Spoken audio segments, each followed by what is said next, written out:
Hello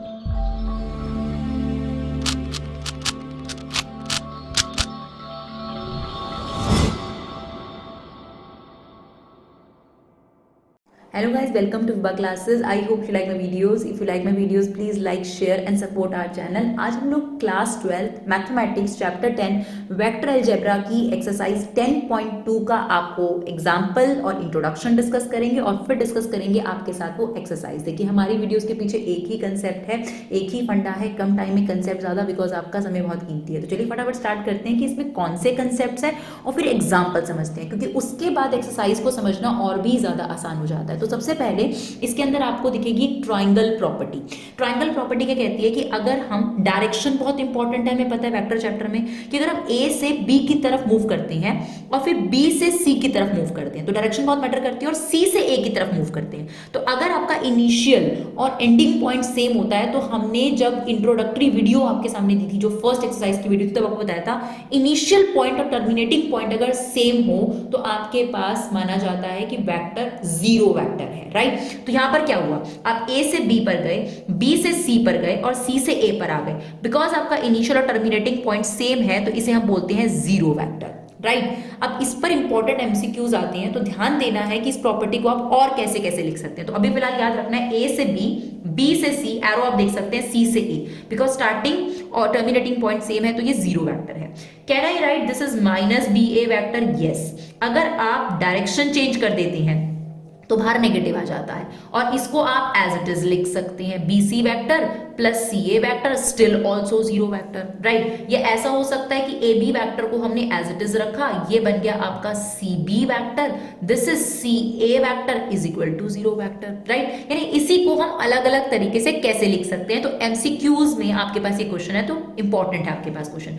similarly अगर हम A B vector को एज इट इज रखें, बी सी वैक्टर को छेड़ दें और ये हो जाए आपका A C vector, still it is zero, because हमें पता है कि आपके पास जो सी ए वैक्टर है वो माइनस ए सी वैक्टर के डेफिनेटली इक्वल होता है, राइट। या फिर हम इन सबका नेगेटिव भी बना सकते हैं, यानी minus b a vector minus c b vector minus a C vector also is equal to zero vector. तो एक इंपॉर्टेंट प्रॉपर्टी आपने इसमें ये याद रखनी है। इसके अलावा इसमें क्या कंसेप्ट है, इसमें है कि अगर दो पॉइंट्स आपको गिवन हो और आपने उससे एक वैक्टर फ्रेम करना है, दो पॉइंट्स से हमने वेक्टर फ्रेम करना है, तो अगर आपको बोले P पॉइंट ये है और Q पॉइंट ये और आपको PQ वेक्टर बनाना है, ध्यान से सुनिएगा, PQ वेक्टर बनाना है, तो अगर PQ वेक्टर बनाना है तो this is initial point, this is terminating point. तो जनरली क्या होता है, टर्मिनेटिंग पॉइंट में से माइनस करते हैं, यानी अगर आपको PQ पे पहुंचना है तो इसको पहले ले लो जिस पे पहुंचना है, तो हम इसका ऐसे लिख देंगे x2 minus x1i y2 minus y1j plus Z2 minus Z2 minus Z1k। तो ये आपका हो गया PQ vector. Let it be, अगर हमें इसमें क्या निकालना होता, QP वैक्टर निकालना होता। क्या निकालना होता, QP वैक्टर। तो QP वैक्टर कैसे निकलता आपके पास, QP वैक्टर निकलता, अब आपने कहा पहुंचना है Q से P, तो P से स्टार्ट कर दोगे, मतलब सेकेंड वाले से, तो ये हो जाता x1 minus x2i y1 minus y2j plus Z1 minus Z2k। तो बेसिकली आपने क्या करना है, अगर आपने PQ वेक्टर निकालना है तो Q से शुरू करना है पहले, दैट्स इट। तो एक कंसेप्ट इसमें आपको ये मिलेगा। दूसरा कंसेप्ट आपको मिलेगा सेक्शन फॉर्मूला, जो हम लोगों ने पहले भी 10th क्लास में भी पढ़ रखा है, बट वेक्टर फॉर्म में मिलेगा। मान लीजिए एक वेक्टर P है, एक वेक्टर Q है, और PQ वेक्टर को R वेक्टर ने m/n में डिवाइड कर दिया, राइट। अब आपको R वेक्टर अगर निकालना है, दो बातें हो सकती हैं। अगर R ने इंटरनली डिवाइड करा है, जैसा डायग्राम में दिख रहा है आपको, तो R वेक्टर का फॉर्मूला होता है Q vector into M vector, Q vector into M vector plus P into n vector upon में m प्लस n। अगर ये एक्सटर्नली हो, एक्सटर्नली में सिर्फ प्लस की जगह माइनस हो जाता है, और उसमें ये होता है कि फॉर एग्जांपल ये P वैक्टर है, ये Q वैक्टर है और R वैक्टर कहीं बाहर है, तब भी आप देखिए PQ और PR में एक रेशो बन रही होगी ना, सॉरी PR और QR में एक रेशो बन रही होगी ना, उसे हम बोलते हैं कि एक्सटर्नली आके डिवाइड कर रहा है P और Q को। तब बस प्लस की जगह आपने क्या करना है, फॉर्मूले में माइनस लगाना है, राइट। तो ये कंसेप्ट इसमें यूज होंगे। अब हम इसके एग्जांपल देखते हैं, एग्जांपल के बाद आपके लिए एक्सरसाइज बहुत आसान हो जाएगी, राइट। तो चलिए पहला एग्जांपल क्या है हमारे पास, पहला एग्जांपल कहता है find the value of x, y and z if A vector is this and B vector this are equal. तो अगर आपको दे रखा है कि दोनों वैक्टर इक्वल हैं, ऐसा तभी हो सकता है जब i का कोफिशिएंट दोनों का मैच करता हो, j का कोफिशिएंट दोनों का मैच करता हो और k कैप दोनों कोफिशिएंट मैच करता हो, राइट। तो अगर हम ये देखें कि a vector equal to b vector हमें गिवन है, a vector is equal to b vector हमें गिवन है, तो हम क्या कर सकते हैं इसमें, तो हमारे पास ये क्या हो जाएगा, इसे आप लिख सकते हैं xi 2j zk is equal to 2i yj k vector, इसको हम 1 लिख सकते हैं। ऑन कंपैरिजन अगर आप देखेंगे तो यहां पर x वेक्टर किसके इक्वल हो जाएगा 2k, और ये सॉरी x किसके इक्वल हो जाएगा 2k, और y किसके इक्वल हो जाएगा 2k, और z किसके इक्वल हो गया आपके पास 1k, राइट। चलिए देखते हैं नेक्स्ट एग्जांपल।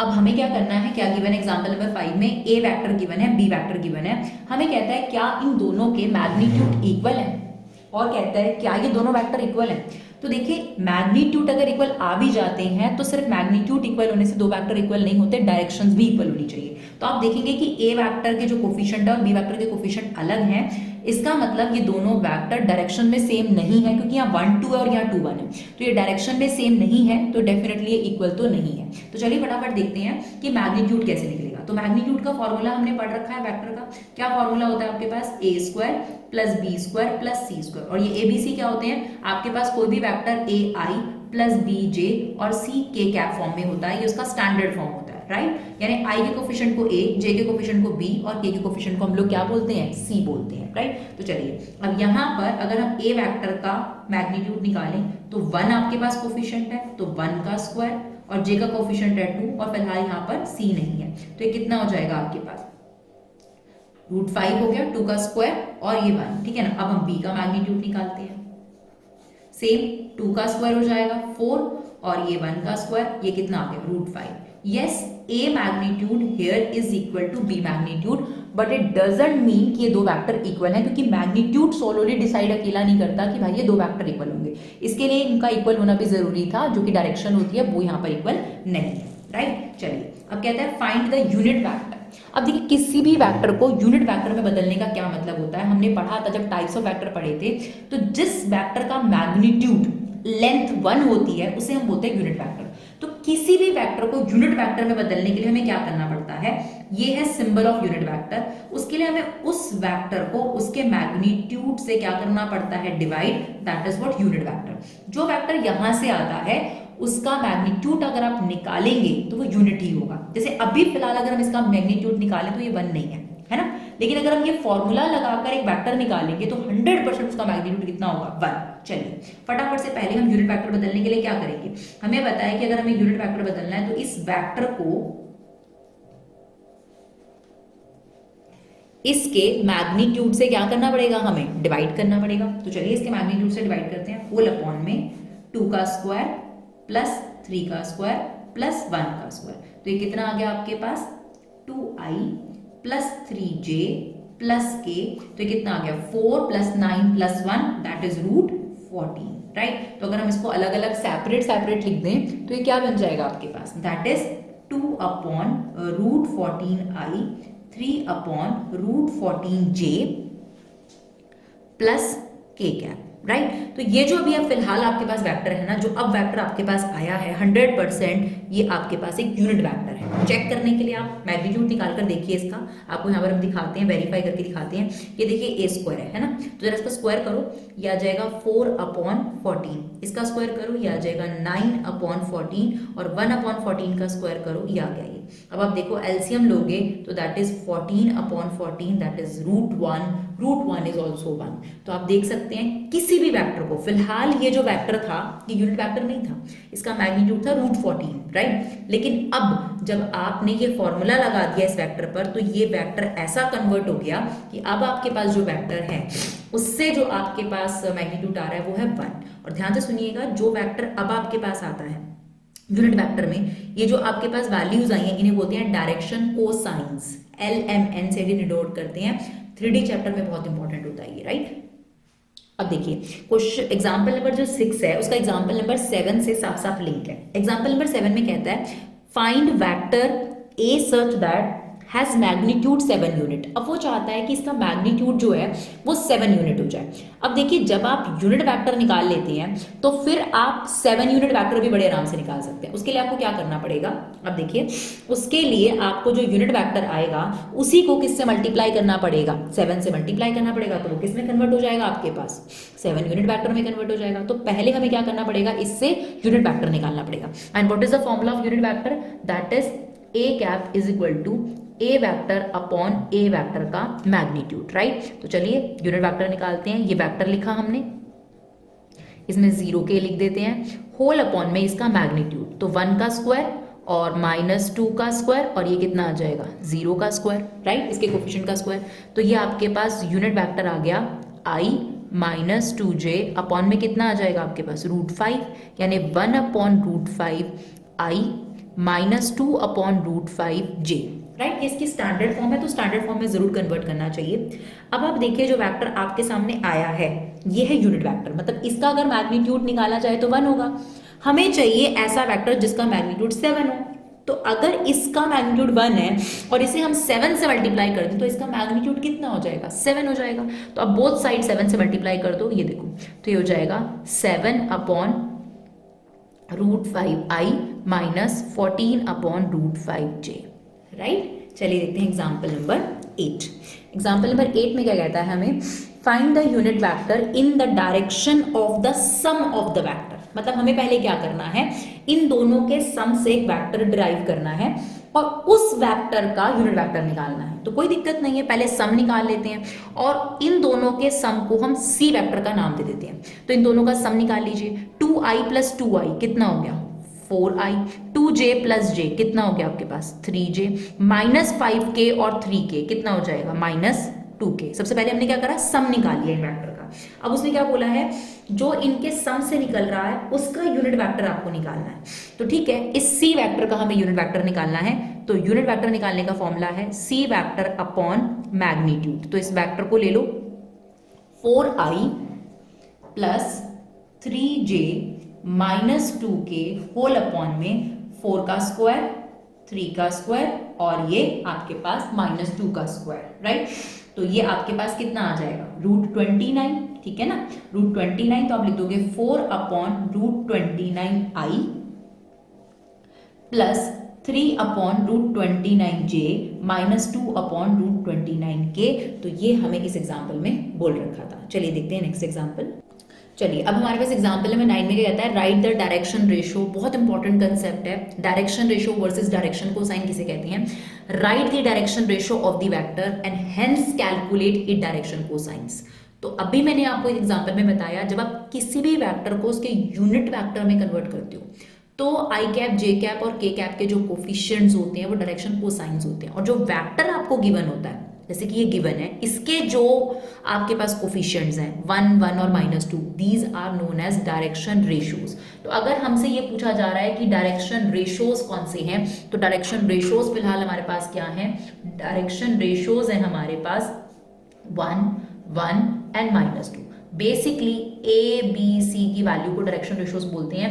जो ए बी सी होते हैं वो इनके कोफिशिएंट्स होते हैं। तो 1, 1 और -2 आपके पास क्या हो गया, डायरेक्शन रेशोज। अब हमें निकालना है कि डायरेक्शन कोसाइंस क्या है। तो उसके लिए हमें क्या करना पड़ेगा, इसका यूनिट वेक्टर कन्वर्ट करना पड़ेगा। तो चलिए यूनिट वेक्टर कैसे निकालते हैं, किसी भी वेक्टर को उसके मैग्नीट्यूड से डिवाइड कर देते हैं। तो ये है हमारे पास आई कैप जे कैप -2 कैप वेक्टर अपॉन में। अब इसका कोफिशिएंट कितना है 1, इसका कोफिशिएंट भी 1 और इसका कोफिशिएंट कितना है -2 का स्क्वायर। तो दैट इज बेसिकली 6। तो ये हो जाएगा 1 upon √6i 1 upon √6j -2 upon √6k, right. ये वेक्टर आ गया हमारे पास।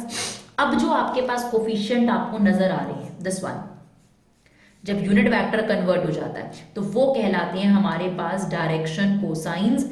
L M N के नाम से बुलाए जाते हैं। तो L होगा 1 अपॉन √6, M होगा 1 अपॉन √6 और N होगा -2 upon √6। Is it okay.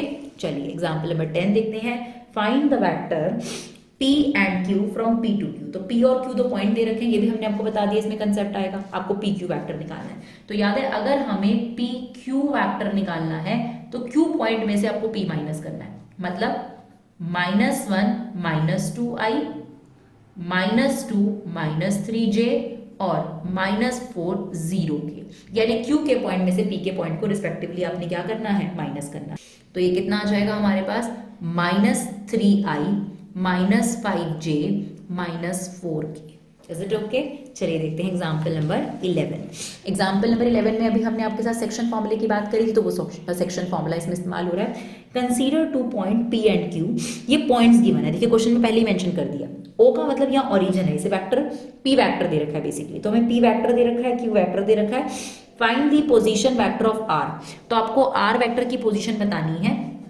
Ratio दे रखी है 2:1, अगर इंटरनल डिवीजन है तब भी और एक्सटर्नल डिवीजन है तब भी। यानी अगर मैं इसे डायग्रामेटिकली बनाऊं तो ये मेरे पास P वेक्टर है, जैसे OP वेक्टर लिखा है, और ये मेरे पास Q वेक्टर। मुझे R वेक्टर निकालना है। इंटरनली के केस में मुझे रेशो क्या दे रखी है, 2:1। तो क्या फॉर्मूला था, अगर आपको याद हो, OR वेक्टर भी लिख सकते हो, R vector, that is M into में Q वेक्टर, N इंटू में P वेक्टर अपॉन में M प्लस N। ना M और N की जगह किसने ले ली, 2:1 ने। और P वेक्टर क्या दे रखा है आपको, 3a माइनस 2b, और आपको ये दे रखा है a प्लस b वेक्टर। तो चलो m रेशो n, m कितना है 2 इंटू में a vector plus b vector, n कितना है 1, that is 3a minus 2b whole upon में m प्लस 1, यानी 2 प्लस 1। तो ये कितना आ जाएगा आपके पास, 2a plus 2b, 3a minus 2b whole upon में 3। तो इसे सिंप्लीफाई करेंगे तो कितना आ जाएगा आपके पास, 5a, ये 2b से 2b कट गया, अपॉन 3। तो ये हमारे पास r वेक्टर आ गया इनकेस अगर इंटरनल डिवीजन है। अब यही चीज अगर एक्सटर्नल डिवीजन में आ जाती है तो आपके पास सिर्फ फॉर्मूले में क्या आ जाता है, माइनस आता है, यानी प्लस की जगह क्या आ जाएगा, माइनस। तो ये पूरा एज इट इज आप लिख सकते हो, twice of a vector plus b vector minus, क्योंकि रेशो भी चेंज नहीं है ना। रेशो चेंज कर दे तो फिर हमें नया रेशो लेने की जरूरत है, बट फिलहाल रेशो चेंज नहीं है, और यहाँ आ जाएगा 2 माइनस 1। तो अब इसे सिंप्लीफाई कर लेते हैं हम लोग। तो ये आ जाएगा आपके पास 2a vector plus 2b vector minus 3a vector plus 2b vector, upon में तो 1 ही है, राइट। तो ये कितना आ जाएगा आपके पास, ये आ गया आपके पास minus a vector plus 4b vector, right. तो ये था हमारा एग्जाम्पल नंबर 11। चलिए देखते हैं एग्जाम्पल नंबर 12। तो चलिए एग्जाम्पल नंबर 12 में क्या करना है, show that a b c are the vertices of right angle triangle. अब देखिए राइट एंगल ट्राइंगल के बारे में हमें पता है, हमें वर्टिसेस दे रखे हैं। सबसे पहली बात तो ए बी सी वर्टिसेस दे रखे हैं, और हमें पता है कि जो राइट एंगल ट्राइंगल होता है उसमें हाइपोटेन्यूज का स्क्वायर परपेंडिकुलर का स्क्वायर प्लस बेस के स्क्वायर के इक्वल होना चाहिए। यानी सबसे पहले तो हमारे पास इन तीनों साइड्स की लेंथ होनी चाहिए, यानी मैग्नीट्यूड होना चाहिए। अभी हमारे पास मैग्नीट्यूड नहीं है। सबसे पहली बात तो हमारे पास ए बी और बी सी और सी ए वेक्टर ही नहीं है, ठीक है ना।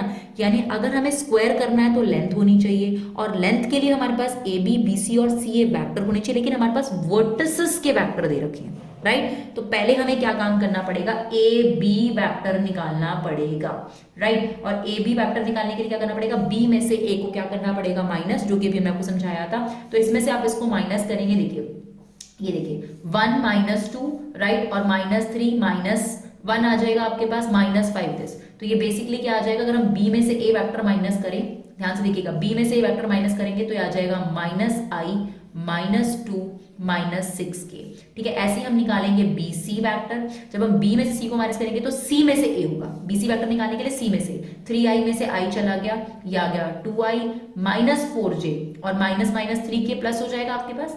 c में से b को माइनस करना है, याद रखना है, यहाँ पर क्या करा हमने, c में से b को माइनस करा है, यहाँ b में से a को माइनस करा है, तो उस चीज का ध्यान रखना, हम डायरेक्ट कर रहे हैं बस। c में से b को माइनस करेंगे तो आएगा 2i -j plus k vector. Similarly हमने क्या निकालना है, सी ए वेक्टर। अब सी ए वेक्टर में क्या करना है, ए में से सी को माइनस करना है, ए में से सी को माइनस करना है। तो 2i में से 3i चला जाएगा, -i -j प्लस 4j, कितना हो जाएगा, +3j, और k और ये 5k हो जाएगा आपके पास। तो ये आपके पास क्या निकल कर आए हैं, अभी तीनों के वेक्टर्स निकल कर आए हैं। अभी हम तीनों की क्या निकालने पड़ेंगे, मैग्नीट्यूड यानी लेंथ। तो चलिए फटाफट से इनके मैग्नीट्यूड निकालते हैं। ए बी वेक्टर का मैग्नीट्यूड, तो -1 का स्क्वायर 1 हो जाएगा, -2 का स्क्वायर 4 हो जाएगा, और -6 का स्क्वायर 36 हो जाएगा, राइट। तो ये कितना आ गया हमारे पास, 41। चलिए BC का मैग्नीट्यूड निकालते हैं। तो BC का मैग्नीट्यूड कितना आ जाएगा हमारे पास, 2 का स्क्वायर 4 -1 का स्क्वायर 1 और ये 1, तो ये आ गया हमारे पास √6, सिमिलरली CA मैग्नीट्यूड का स्क्वायर, तो ये आ जाएगा -1 का स्क्वायर, 3 का स्क्वायर 9 और ये 25, तो ये आ गया हमारे पास √36। अब हमें बेसिकली क्या करना होता है, ये हमारे पास लेंथ आ गई तीनों की, यानी हमारे पास सबसे बड़ा आपके पास आ रहा है ये, तो इसका मतलब हाइपोटेन्यूज अगर हम इस ट्राइंगल में बोलें तो AB आपके पास हाइपोटेन्यूज है, राइट। यानी अगर हम दोबारा से इस डायग्राम को फ्रेम करें तो ABC कुछ इस तरीके की सिनारियो है, क्योंकि √41 लेंथ आ रही है AB की, बाकी आप किसी की भी ले सकते हैं, दैट मीन्स √6 इसको ले सकते हैं, √36 को ले सकते हैं। अब आप मुझे एक बात बताइए, सॉरी दैट इज √35, सॉरी √35। अब आप देखिए हमें क्या करना होता है, चेक करना होता है कि हाइपोटेन्यूज का स्क्वायर परपेंडिकुलर के स्क्वायर प्लस बेस के स्क्वायर के इक्वल है या नहीं। तो हियर AB मैग्नीट्यूड का square that is 41 is equal to AC magnitude का स्क्वायर प्लस BC मैग्नीट्यूड का स्क्वायर, यस, यानी आपके पास 35 प्लस 6 इज इक्वल टू 41। तो क्योंकि यहाँ हाइपोटेन्यूज का square is equal to perpendicular के स्क्वायर प्लस बेस के स्क्वायर के इक्वल है, दैट मींस ये आपके पास क्या हो गया, एक राइट एंगल ट्राइंगल हो गया। तो ये थी हमारी 30 मिनट से भी कम में पूरे इंट्रोडक्शन के साथ एग्जाम्पल की वीडियोस। अब हम डिस्कस करेंगे 10.2 के जो आपके आगे क्वेश्चन है। तो अगर आपको हमारी वीडियो अच्छी लगे तो प्लीज इन्हें शेयर जरूर करें। Thank you so much guys for love and support, keep supporting bug classes.